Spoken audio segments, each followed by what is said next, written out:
Welcome back. Today we're reading Chapter 5.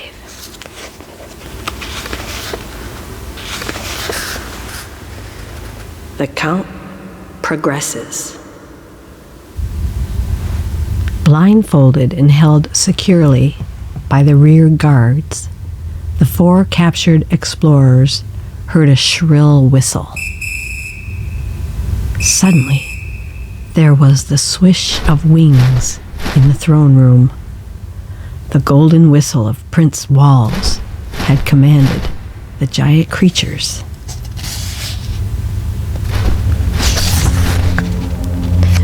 Now they glided eagerly to obey him.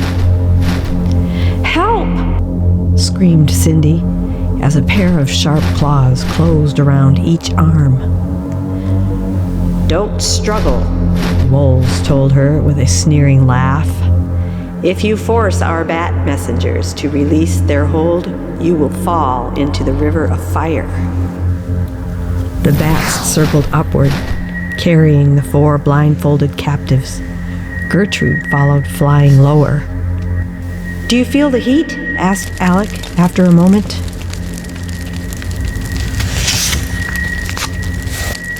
"The river of fire must be below us," the professor replied.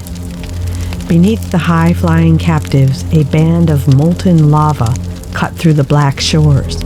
It gurgled, bubbled, steamed, and hissed. 2 figures stood nearby, watching the flight. "What if they fall?" said Torg wonderingly. Torg and Count Saknussemm were standing on a slight rise, safely distant from the boiling river. They had followed the real trail signs made by the Count's uncle, and by a clever detour, they had arrived undetected in the realm of the Riergs. The Count laughed softly at the thought of his rivals falling into the simmering river. Torg took the laugh for consent and picked up a long, thin lava sliver. He hefted it like a harpoon and, taking his stance as if he were again on the rolling deck of a whaler, hurled it high. The lava harpoon sped straight upward at the 2 bats, which were carrying Lindenbrook. With a squeaking shriek of pain, one bat released its grip on the helpless professor.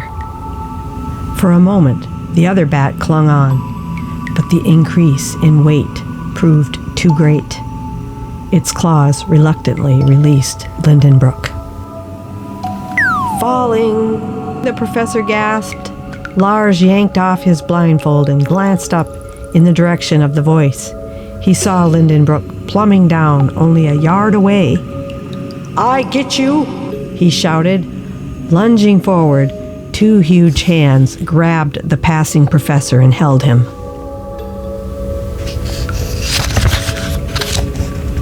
Suspended in midair, the bats carrying Lars were severely jarred, but they managed to cling to him. After a moment, however, the double load forced them to start a steep, descending glide. Lars and Lindenbrook landed hard on the lava. The pair struggled to their feet, just as the others were dropped alongside them. The professor, Alec, and Cindy removed their blindfolds immediately. For a sickening moment, they almost wished they had not.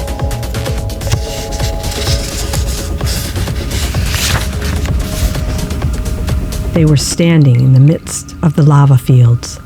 Rear guards armed with lava lances patrolled the area, and a startling variety of humans were busy cutting and chipping lava slabs.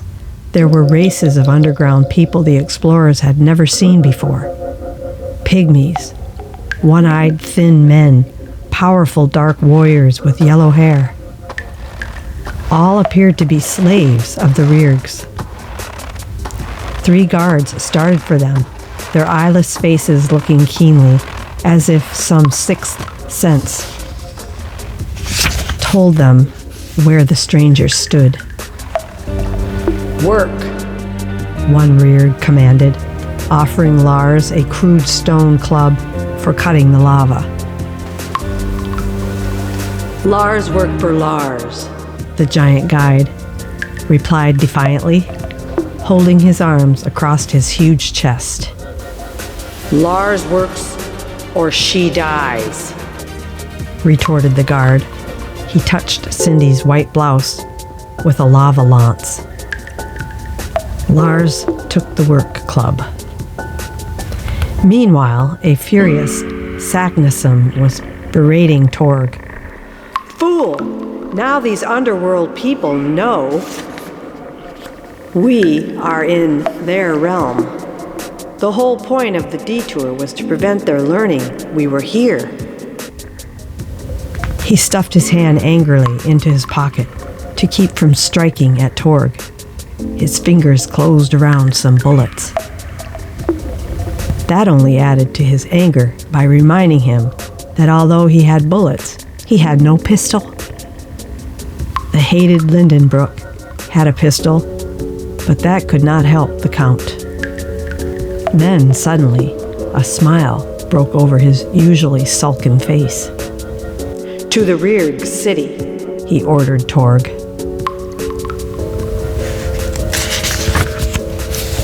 His short companion looked up questioningly as the Count began striding toward the lava slab houses. But won't they capture us too? Torg asked innocently.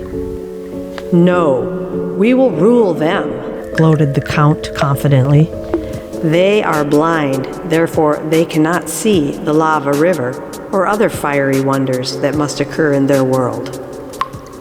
With one sense gone, another must replace it. They depend on hearing, and we will threaten their super-sensitive hearing.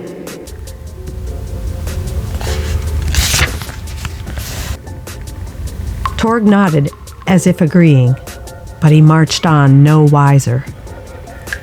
A moment later, 4 reargs, armed with lava lances, rushed from the nearest slab home and demanded that they halt. The Count calmly tossed a single bullet into a bubbling pothole of lava ahead of them. The explosion echoed wildly among the lava homes. The guards dropped their lances and clapped their hands over their ringing ears. The Count and Torg advanced confidently toward the tall lava palace. As they approached, a half-dozen armed reargs rushed out. The Count promptly tossed 2 bullets into a smoldering pothole a few yards away. The double explosion roared even more loudly than the first blast, and the shaken reargs staggered back. Into the palace strode Saknussemm. Torg followed admiringly. On his throne sat Wolz, his powder-white face twisted in rage.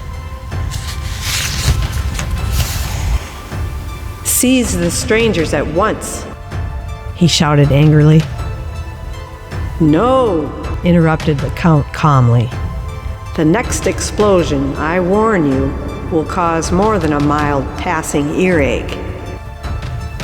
I rule here, snapped Wolz. No, corrected Saknussemm. Now we both rule here.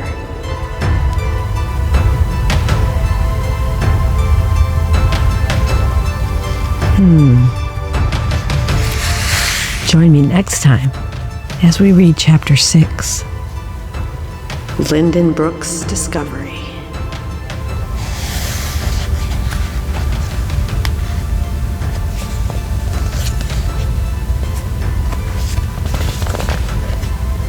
Thank you for watching.